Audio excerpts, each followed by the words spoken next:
دوستوں، تمام عرب شہروں میں بڑے خاندانوں کا یہ رواج تھا کہ وہ اپنے بچوں کو کم عمری میں ہی صحرا میں بھیج دیتے تھے۔ وہاں کی عورتیں ان بچوں کو دودھ پلانے کے علاوہ پرورش کی دیگر ذمہ داریاں بھی ادا کرتی تھیں۔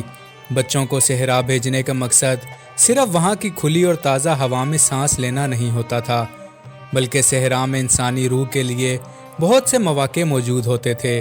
قریش نے کچھ عرصہ پہلے سے ہی ایک سست اور آرام طلب شہری طرز زندگی اپنا لی تھی۔ حضرت قصا کے کہنے پر جب ان لوگوں نے حرم کے قریب مکانات بنا کر رہائش اختیار کی تو اس سے پہلے یہ لوگ کم و بیش خانہ بدوش زندگی کے عادی تھے۔ خانہ بدوش زندگی آزاد ہوتی تھی۔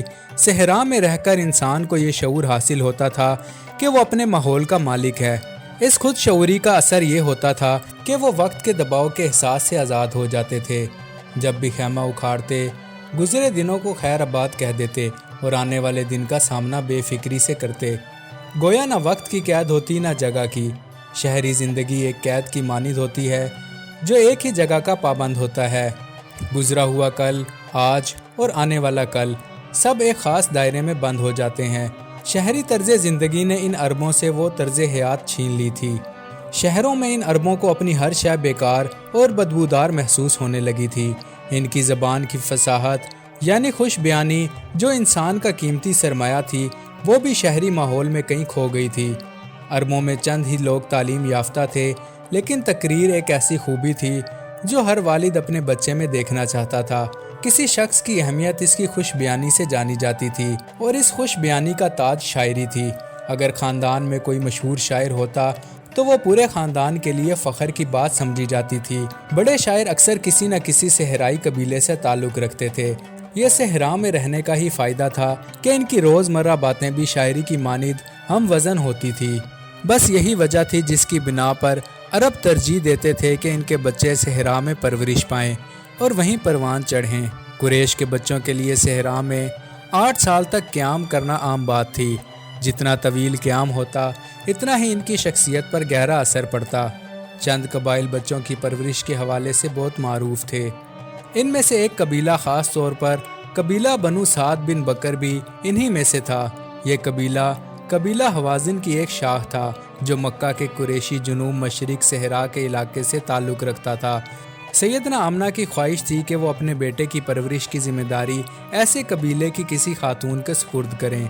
یہ لوگ وقفے سے قریش کے پاس آتے تھے تاکہ نومولود بچوں کو دودھ پلانے کی خدمت کے لیے ساتھ لے جائیں۔ ان کی آمد ان دنوں متوقع تھی۔ اس موقع پر ابو ذؤیب کی بیٹی سیدہ حلیمہ اپنے شوہر حارث اور اپنے نومولود بیٹے کے ساتھ مکہ گئی۔ انہوں نے کئی سال بعد اپنے مکہ کے سفر کی تفصیل کچھ یوں بیان کی۔ وہ کہتی ہیں کہ وہ سال بھی قحط سالی کا سال تھا، ہمارے پاس کچھ بھی نہیں تھا۔ میں اپنی ایک کمزور گدھی پر سوار ہو کر نکلی۔ ہمارے پاس ایک بوڑھی اونٹنی بھی تھی جس سے ایک قطرہ دودھ بھی حاصل نہ ہوتا تھا۔ رات گئے تک ہمارا بیٹا بھوک کی وجہ سے ہمیں سونے نہیں دیتا تھا۔ میرے سینے میں بھی اتنا دودھ نہ تھا کہ اس کی بھوک مٹا سکتی۔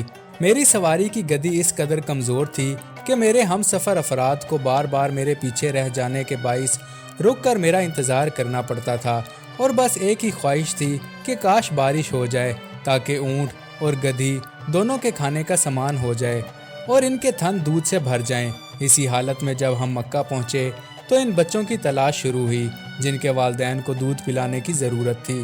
سیدہ آمنہ نے پہلے ایک عورت کو اپنا بیٹا سونپنے کی پیشکش کی، لیکن وہ راضی نہ ہوئی۔ پھر دوسری سے رجوع کیا، اس نے بھی انکار کر دیا۔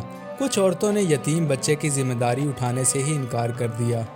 سیدہ حلیمہ کے بقول ہم لڑکے کے والد سے یہ تو توقع رکھتے تھے کہ وہ ہمیں بہت زیادہ انعام دے گا۔ ہم نے سوچا ایک یتیم بچہ اور اس کی ماں یا اس کا بوڑھا دادا بھلا ہمیں کیا دے سکتے ہیں۔ مزید ویڈیوز کے لیے چینل کو سبسکرائب کریں۔